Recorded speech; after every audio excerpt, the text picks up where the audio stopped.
Hello and thank you for downloading. My name's Steve Johnson, and this is the Inquests and Inquiries podcast.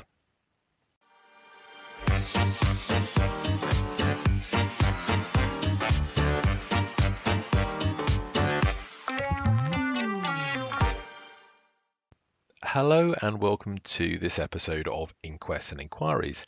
This episode is looking at the UK COVID-19 inquiry, and in particular the Module 1 report and the government response to that. As in previous episodes, you'll hear two artificial intelligence voices which are based on a large language model that's analysed both the report for Module 1 and the government response to it. Before we get to those voices, though, a few thoughts from me just to prepare you. It's well worth looking at the documents yourself, and the links will be in the show notes.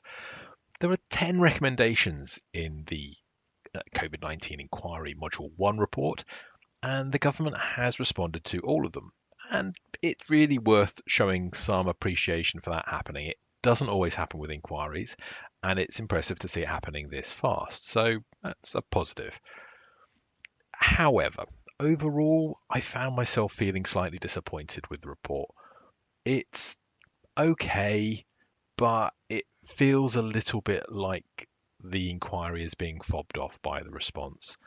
And I'm not even sure it's intentional. It just has a lot of classic government speak and government approaches to the recommendations rather than addressing the actual meaning and effect that the recommendation is trying to achieve. So I'll give you a good example of this. Recommendation 9 talks about the regular use of red teams. And the response is that the government agrees, and this is a classic PR technique in all of the recommendations. It's very rare for the government to say that it disagrees with the recommendation. So it agrees and then really goes on to explain how it's not going to do the recommendation. Red teams and recommendation 9 is not quite like that. It just says that it's been doing red teams and loads of red team stuff happens.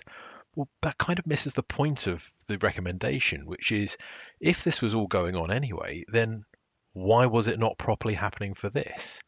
So it's all very well to identify red team work that goes on now, but this is kind of like a passing grade C answer in in an exam or an undergraduate or postgraduate paper.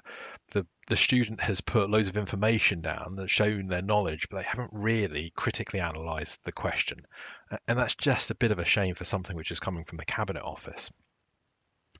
Another good example here is Cabinet Office leadership for whole system civil emergencies in the UK. So the recommendation from the module is very clear here that the concept of lead government departments should, in its current form, be removed, and that the Cabinet Office should take the lead for the planning for all of this. And again, the point from the government is, well, the government agrees with the need for greater Cabinet Office role for whole system emergencies. And that is phenomenal PR speak. It's agreeing, but just not with the recommendation. And that's not really getting the point. In fact, it then goes on to say that the lead government department model is an essential role in preparedness and resilience. Well, what is the point of having an inquiry to do the analysis to try and understand these points if you're just not going to listen to why they felt that lead government department process didn't work? The opportunity to make those arguments was in the inquiry, not in the response to the recommendations. And if it was not possible to win that argument in the inquiry, just repeating the evidence that was submitted to the inquiry as your response is not a response to the recommendations. It is doing the same thing again. And that is just, a bit disappointing. Now, that's not to say that inquiry recommendations are always absolutely right and bang on, but it's not what a government response to a inquiry response recommendation is about. This doesn't feel anymore like a response to a recommendation. It feels like a discussion that should be happening within the inquiry. So that's a little bit frustrating as well. Amongst the rest of it as well, we have points about exercising, and there are some sort of positive points there. So a regular UK-wide pandemic exercise should happen every 3 years as the recommendation. The government response is, well, we're going to have one next year. And by next year, they mean this year, 2025. And that's great. It's great that they're having it, but that's not what the recommendation was. The point here is about regular and UK wide. And that was not really accepted by the government in their discussion there. It could be, and the door's left open a bit about tier one exercising, but it just doesn't feel like it's been properly addressed. But like many of the responses to the recommendations, the hardest thing about it is you can't really conclusively say that the government didn't answer the question. It's just a bit waffly, a little bit of a fudge. There's lots of good work going on, and sometimes work is cited which isn't really anything to do with what the recommendation was discussing as well. So, for example, there's a talk about data and research for future pandemics, and large tracks of the very long response to that recommendation talks about work and information which is nothing to do with future pandemics, and certainly nothing to do with data and research for future pandemics, which it's just a bit strange and it makes it quite difficult to read the overall document. I'm going to leave it there for the moment for the discussion of this. I'm going to do a separate podcast really picking apart the government response at a later time. But really interested in your thoughts both about what the AI think and also if you've had a chance to read those recommendations, what you think about it. So enjoy the podcast and please drop me a comment if you're interested. All right, so we've got this massive report, right? The UK COVID-19 Inquiries Module 1 findings. And you want to know, did the UK really learn from its pandemic mistakes? Whoa. Or was this all just a big fudge? Yeah. I mean, you're hitting the nail on the head here. The stakes are massive, and this inquiry is really fascinating because of its scale and speed. I mean, no other nation has gone this fast to analyze its pandemic response. You know, the UK's COVID-19 inquiry, it's a huge undertaking, you know, a public inquiry. It's been tasked with examining in the UK's response and the impact of the pandemic. Module 1 specifically focuses on preparedness. And we can't forget the human cost. The report reminds us about the impact, you know, the lives lost, the health and care systems pushed to their breaking point, the economic fallout. I mean, it's obvious why getting this right matters. It really does. And the report doesn't hold back. It identifies some serious issues, you know, significant flaws, they call them, in the UK's pre-pandemic preparedness system. Basically, they're saying it was inadequate. Oh, wow. So they're just straight up saying you messed up. Yeah, pretty much. And they emphasize that preparedness is an investment. It's not a luxury. Think about it, like national defense, the cost of not being ready, it far outweighs preventative spending. It's interesting, though, because the report says the UK was totally fixated on influenza. Yeah. They almost forgot about other pandemic threats. Yeah, it's like only prepping for one type of cyber attack when there are vulnerabilities everywhere. The report calls this out as a major oversight. I mean, imagine being so focused on one threat, you miss the others hiding in plain sight. Speaking of missed opportunities, the report really dug into past pandemic simulations, specifically Exercise Cygnus back in 2016. Oh, yeah. And it turns out Cygnus uncovered some pretty serious weaknesses. Chilling, isn't it? Cygnus simulated a pandemic with a 50% infection rate and up to 400,000 excess deaths. Sound familiar? And this wasn't some fringe theory. The simulation came from inside the government. Wow. Okay, so they had a warning. Yeah. Did they listen, though? Well, not really. The report says that many of the recommendations from Cygnus, like bolstering social care systems, were largely ignored. And this raises a big question. Why weren't these warnings taken seriously? Was it a lack of political will, or were there other priorities that overshadowed pandemic preparedness? The report kind of suggests it was a combination of factors. It's almost as if they thought, well, it was just a simulation. Right, which turned out to be a huge mistake. And it brings us to another major finding groupthink and a lack of challenge within the government's expert advisory groups. So you're saying everyone was just agreeing with each other, not wanting to rock the boat? Basically, yeah. The report found that expert advice often lacked diverse perspectives and rigorous debate. This meant that crucial what-if questions were never really asked and alternative approaches were not considered. Do you have an example of how this played out in the real world? Absolutely. The report shows that lockdowns were never really on the table as a potential response, even when other countries were looking into them. This lack of open discussion meant valuable time and opportunities were lost. So that's a pretty grim picture of the past. But what about now? The UK government has come out with new plans, a resilience framework, and a biosecurity strategy. Are they any good? Well, there are some positive signs. Appointing a dedicated minister for biosecurity and setting up a council of scientific advisors are good steps. It shows that they're at least acknowledging the need for a more focused and strategic approach. Okay. And this is a big fine, but the report points out that these new plans lack concrete deadlines and measurable objectives. It's a bit like having a roadmap, but with no timeline or milestones. So it's difficult to know if you're actually making progress. Exactly. It remains to be seen if these plans will actually translate into real action, and crucially, if the government is truly willing to be held accountable. That's where things get even more interesting. The report doesn't just point fingers, it tries to dig into the why behind these failures. And a big theme that keeps coming up is accountability, or should I say lack of it. Who was responsible for these crucial decisions, and were they actually held accountable? Right, because it's one thing to say you made a mistake, but it's another thing entirely to make sure that someone owns up to it and learns from it. Exactly. And the report makes it very clear that accountability needs to run through every single level, from the highest office all the way down to the local implementation.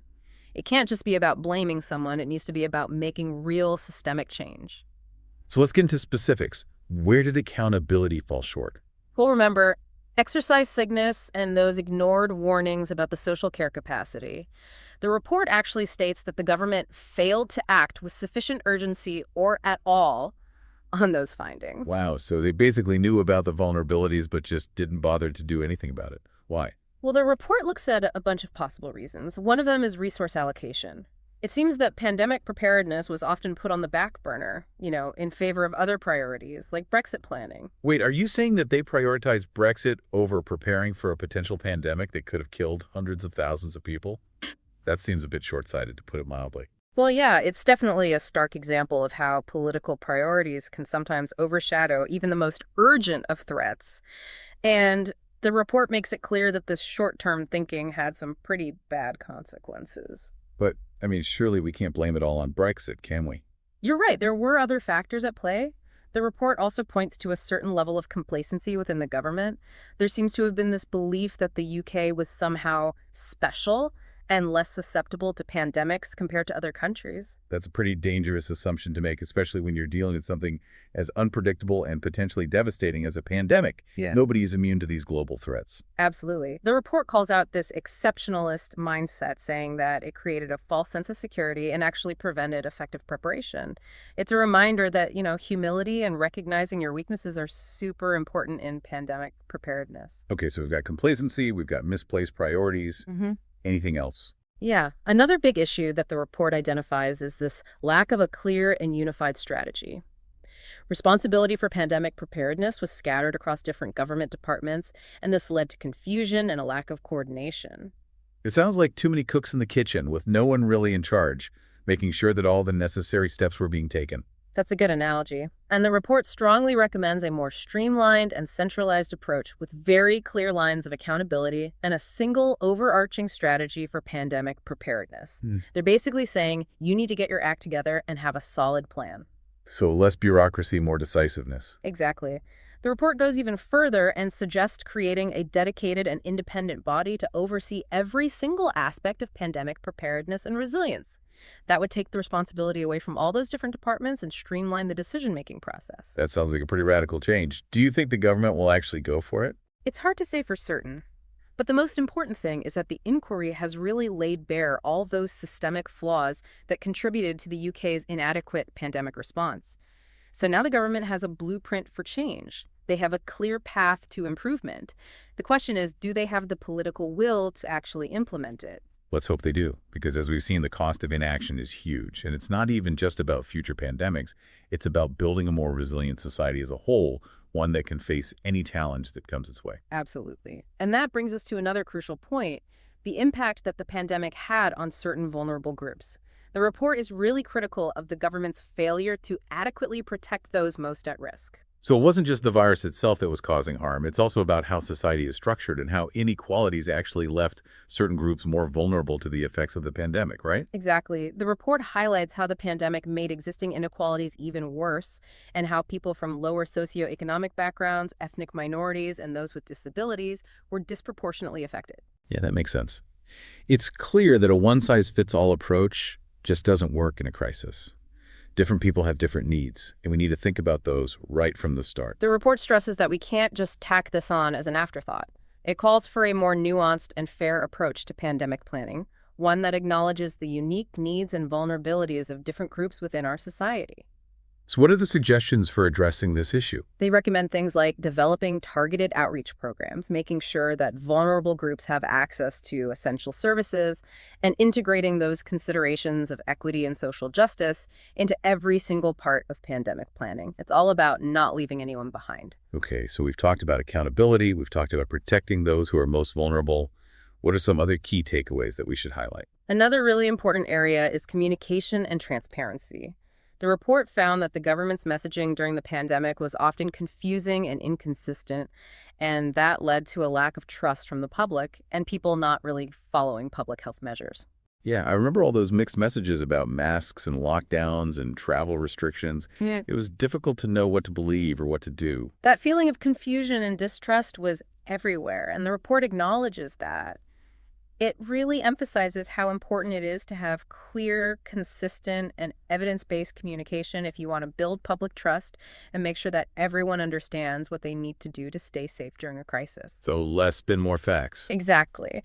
The report recommends a few specific steps to improve communication, like setting up a dedicated communication team that focuses specifically on pandemic response, working with community leaders and those trusted voices to reach different audiences and being upfront about things that are uncertain and the potential risks involved. So it's about being honest with people, Mhm. right? Giving them the information they need to make informed decisions, even if that information isn't always positive. Yeah, I think that's a good way to put it. The report suggests that this kind of open and honest communication is essential if we want to build trust and get people to cooperate. And those are absolutely crucial if you want to respond effectively to any kind of crisis. So we've covered a lot of ground here. Accountability, protecting vulnerable groups, clear communication and transparency. These seem like some pretty fundamental areas for improvement. Oh, and we can't forget about the importance of learning from the mistakes that were made in the past. The report emphasizes that the UK cannot afford to repeat those errors that were made during the COVID-19 pandemic. They need to take these findings seriously and use them to make real and lasting changes. Right, because pandemics, they're a part of life. It's not a question of if another one will happen, it's just when. And next time we need to be ready. Exactly. And it's not just about being ready in terms of having enough hospital beds or personal protective equipment. It's also about having the right mindset, the right culture of preparedness. What do you mean by the right mindset? Well, the report talks about needing to shift away from what they call a culture of complacency and moving towards a culture of proactive resilience. So we need to move away from reacting to crises and move towards proactively building resilience into every single part of our society. Exactly. It's a big challenge, but the report argues like it's essential. Yeah, it sounds like a huge shift, not just some small changes here and there. Right. It's about moving away from just reacting to crises and being more proactive about building resilience into every single part of our society. I mean, it's a big ask, but the report argues that it's essential. Okay, so proactive resilience. How do we actually make that happen? I mean, it all sounds a bit abstract. Well, the report breaks it down into a few key areas. It talks about the importance of having a really robust risk assessment and planning process. Meaning we need to always be thinking about potential threats and working out strategies to reduce their impact.